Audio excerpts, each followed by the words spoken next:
Eh bien écoutez, bienvenue sur Cinécran, voilà.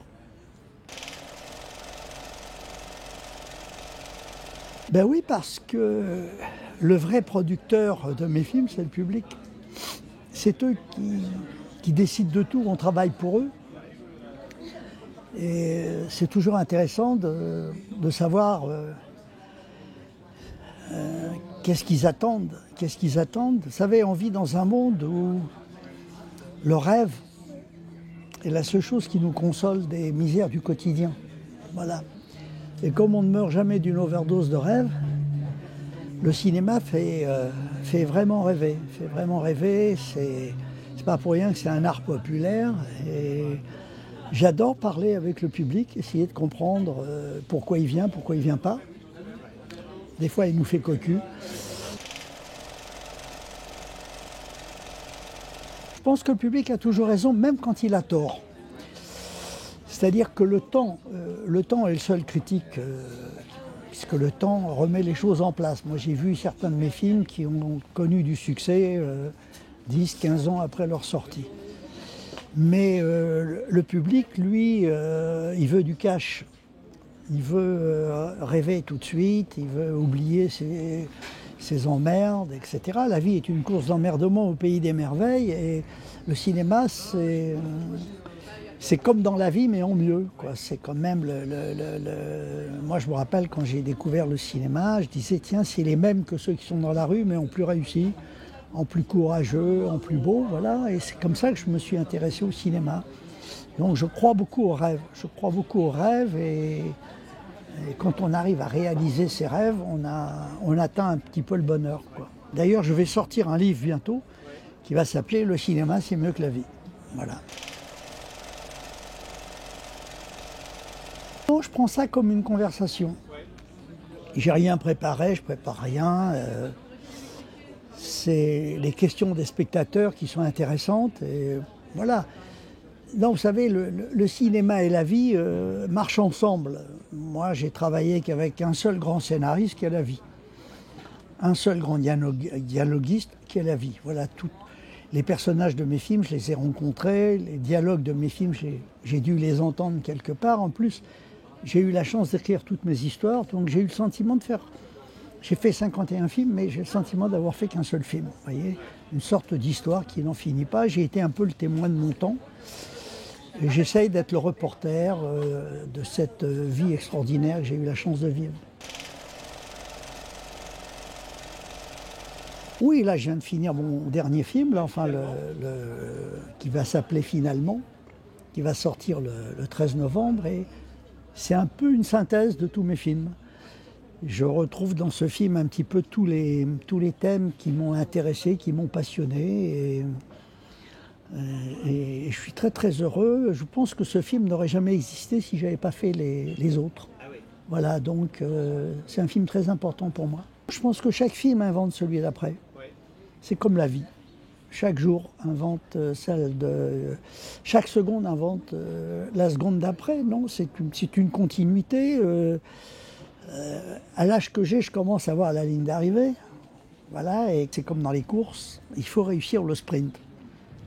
Si on réussit le sprint, on sera sur le podium ou pas. Voilà, sinon on ne parlera plus de vous. Voilà, donc les derniers films sont très importants, car ils sont un petit peu la synthèse des autres. Et bon, on a tous des obsessions, des sujets qui nous intéressent plus ou moins. Voilà, moi je suis dans le positif. J'aime pas trop les films qui se terminent bien, ni ceux qui se terminent mal, mais j'adore les films où il y a de l'espoir. L'espoir, c'est un acompte sur le bonheur. Vous voyez, donc, mais je crois au positif. Je crois au positif dans un monde où le négatif a plus de succès. Puisqu'aujourd'hui, on le voit, les mauvaises nouvelles, les catastrophes font beaucoup d'audience. Voilà, les gens sont passionnés par les emmerdes des autres, les malheurs des autres. Ils se consolent avec ça. Et moi, je suis passionné par tout ce qui marche. Je suis passionné par tout ce qui fonctionne parce que je crois qu'au présent. Le présent est la seule chose qui nous appartienne et le cinéma filme le présent en plus, voilà, et le reste, le passé, c'est comme si on serrait un mort dans ses bras, le futur, c'est un tel point d'interrogation qui fait peur à tout le monde, donc je crois au présent, Et j'essaye de faire des films sur l'époque qu'on est en train de traverser. Pour moi, un film, c'est comme une histoire d'amour. Donc je filme des hommes et des femmes que j'ai envie d'avoir pour amis ou de prendre dans mes bras. Voilà, donc je pars toujours d'un sentiment d'amour parce que je filme mieux les choses que j'aime que les choses que j'aime pas. Voilà, donc si vous voulez, je ne crois pas aux super-héros et aux super-salauds comme dans les films américains, ça existe que dans les films.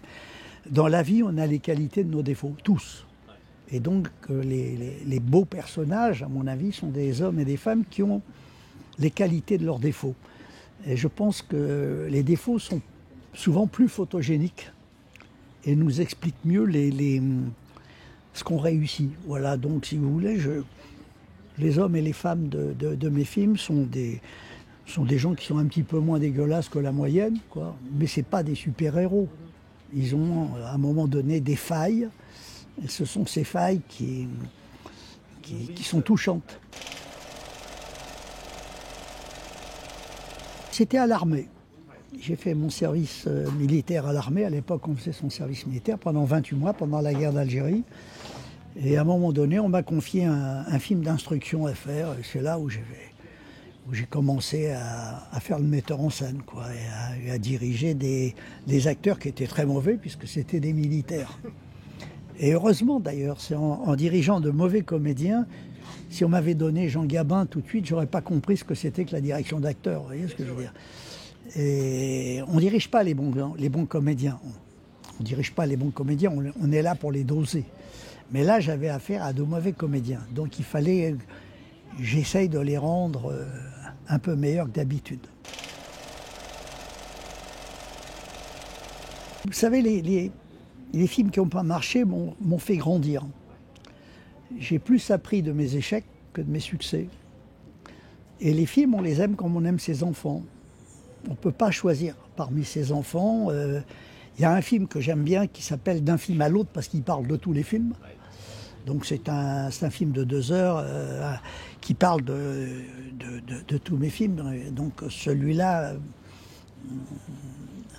me touche un peu plus parce qu'on parle de tout ce que j'ai aimé. Mais non, vous savez, c'est une question d'humeur. Non, je suis très heureux que tous mes films repassent en ce moment. Vous savez, l'autre jour, j'ai rencontré un gosse de 15 ans qui m'arrête dans la rue, qui me dit « Monsieur Louche, est-ce qu'on peut faire un selfie ?» Alors je dis « Oui, bien sûr ». J'ai dit « Mais tu as vu mes films ?» Il me dit « Mes parents m'ont forcé à les voir. Et maintenant, je force mes copains à les voir. » Plus beau des compliments, ça. Voilà, donc je suis très fier de cette petite rencontre.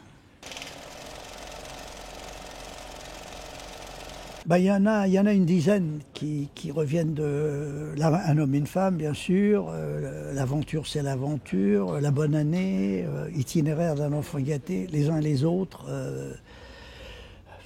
Je sais pas, ça me gêne de les citer. Et puis j'ai commencé à faire quelques avant-premières du dernier film qui a l'air de plaire beaucoup, beaucoup, beaucoup. Alors là, je suis très content.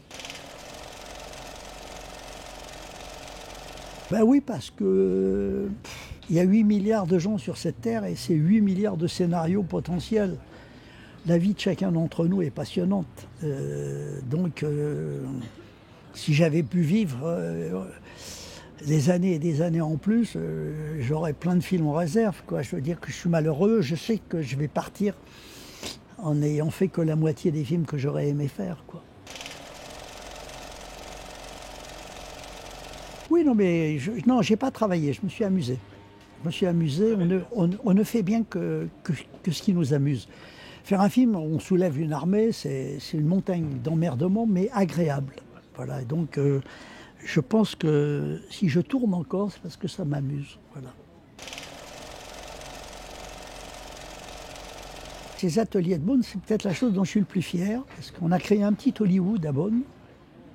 Et je forme chaque année 13 cinglés de cinéma, des hommes et des femmes qui ont la passion du cinéma et qui n'ont pas les moyens financiers d'aller dans des écoles et qui n'ont peut-être pas les diplômes nécessaires. Donc je leur donne une chance parce que le cinéma, il est à tout le monde.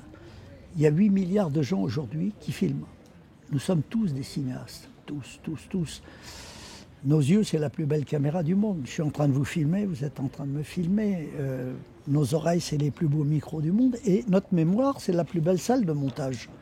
C'est ce qui reste quand on a tout coupé. Vous voyez ce que je veux dire? Donc, le cinéma est un art naturel. Évidemment, il y en a qui font un peu mieux que d'autres et ça leur permet d'aller dans les salles de cinéma. Mais aujourd'hui, tout le monde filme. Alors, je suis très triste que le Normandie ferme parce qu'il a le même âge que moi. Il a été construit en 1937. Et donc, j'étais très triste. Je suis allé présenter Un homme et une femme, là, il y a 2 jours. Mais le cinéma, c'est la seule façon de voir un film. Je veux dire, d'abord, un écran géant, un son extraordinaire, des images de plus en plus belles. Et puis, on rencontre des gens. Et puis un film a besoin de vivre. Je veux dire qu'après la projection d'un film, on a envie d'en parler. On a envie d'aller boire un verre, d'aller manger un morceau, voilà. Et voir un film chez soi, c'est le voir avec les emmerdements, avec les coups de téléphone, avec les enfants qui courent, avec les coupures, avec les pubs. Non, ce sont des séances de rattrapage. Si on veut voir un film, il faut aller au cinéma. Et pour l'instant, la télévision, tous les médias qui sont apparus ont fait trembler le cinéma, mais ils ne l'ont pas tué. Et je pense que le cinéma va de plus en plus être important.